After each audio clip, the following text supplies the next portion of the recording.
Are you ready?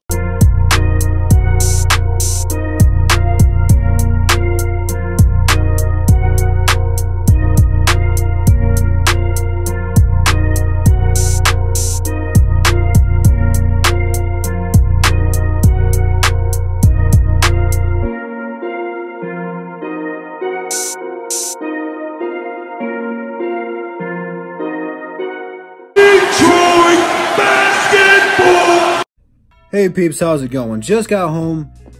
I had a different video planned for you guys today. This one might be a little bit better for you guys. But I've been listening to the radio all day at work, and I keep hearing them talking about Andre Drummond ranked at 36 and Blake Griffin at 9 or 19. I'm like, what the heck are they talking about? Well, here's a list of 100 of the best players in the NBA. Andre Drummond comes in at 36, heavily debatable right there, okay? I'm not saying Andre Drummond should be that much further on the list, but I do believe he's a top 25, top 30 player in the league.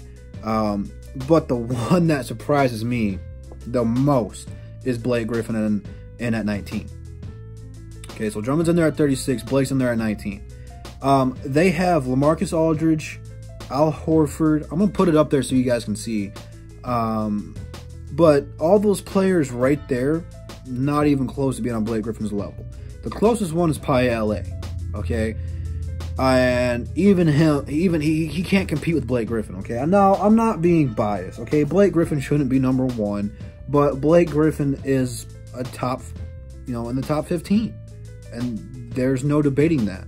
Now, where he belongs in the top 15, now that's debatable. But he is a top 15 player in the NBA, regardless if he only plays 60 games or not. This is just further proof of what happens when you come to Detroit. And, a lot of you guys caught on to that. And yesterday's video talking about Blake Griffin being the MVP is, the media does not like Detroit. They don't like talking about Detroit in positive ways. It goes all the way back to the Bad Boys playing the Lakers. No one gave that team a shot at beating the Lakers, and we swept them. They had a little bit more credibility going against Portland Trail Blazers, but, Portland took game one, and the Pistons never looked back, never lost another game. Same thing happened in 04. No one gave the Detroit Pistons any favoritism to beat the LA Lakers, and they went on to win it in 5. It's just what happens with Detroit. And it's a shame because Blake Griffin is probably playing some of the best basketball of his career, and no one's really talking about it. There's a few fans out there outside Detroit, that realize it, but they're true fans. But, people at ESPN, FS1, all those fancy talk shows that everyone watches, NBA on TNT, First Take, Undisputed, The Herd, whatever it may be, they all have biasm towards Blake Griffin. No one likes Blake Griffin, especially Colin Cowherd. He hates Blake Griffin. But it is what it is, man. And at the end of the day, you can't get too distracted in this. It only adds fuel to the fire. Detroit's already looking to have a big year.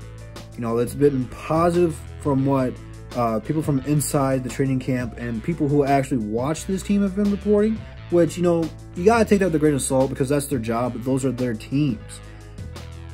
But you can't turn a blind eye to how good the Pistons are going to be. You can't turn a blind eye to how good Blake Griffin and Andre Drummond is. You can't tell me that much of those guys are better than Andre Drummond. I know Al Horford is not. I don't know why people have a hard-on for Al Horford. It was just probably because he played in Boston, to be honest with you. Because this man does nothing flashy. He's not even on the highlight reels. He does the dirty work. He's a solid player. Philly overpaid for him. Philly is not going to get the same Al Horford that was producing in Boston. Al Horford is the single reason Boston could not go to the NBA Finals. Their big men were the weakness, which sucks because they had good depth. They had Aaron Baines and Thias. I believe that's how you say his name. Those are quality backups, okay? Those are guys that you can switch out when your guy gets in foul trouble. If Boston would have gone out there and got DeAndre Jordan or traded for Andre Drummond like those rumors were back in the day, if you remember those, Boston would have been so much better off and probably would have gone to the NBA Finals. Their big men were their weakness. You cannot tell me Al Horford is that good. And I'm not knocking Al Horford because he is a solid player, but he is not an all-star, okay? He's only been an all-star because he's a good system fit. Even in Atlanta, He was there a little bit for Josh Smith. They got Paul Millsap, and it was really Paul Millsap's team. You know, Al Horford's not a guy who puts up big numbers. Okay, he's not going to be an all-time great at his position. And I'm not saying Blake Griffin or Andre Drummond is, but to constantly put this guy over a top 5 center is crazy to me. And you put him over a top 3 power forward in the league. It's absolutely crazy to me. So this is what the DSA is here to do, okay? Because without us, you guys probably wouldn't see the truth and what's going on out there. Because whoever did this, I'm not sure if this was an NBA poll, a fan poll, but it's ridiculous. Insert DeMarcus Cousins. It's getting ridiculous. I don't know what else is to be said at this point. I guess just leave it down in the comments. Let me know how you guys feel about this. It's crazy. I'll put up both the pictures here so you guys can look at who's being compared. It shows who's behind and who they're ahead of. So it's bananas. I know. This Saturday, I'm going live probably around noon to 1-ish. And we're going to do a Detroit Pistons rebuild and see what happens there. So come out, join me live for that. Should be fun. Instagram, Twitter in the description, and also in the description, all DSA members. Follow all those fellas. And I'll see you peeps tomorrow. Peace.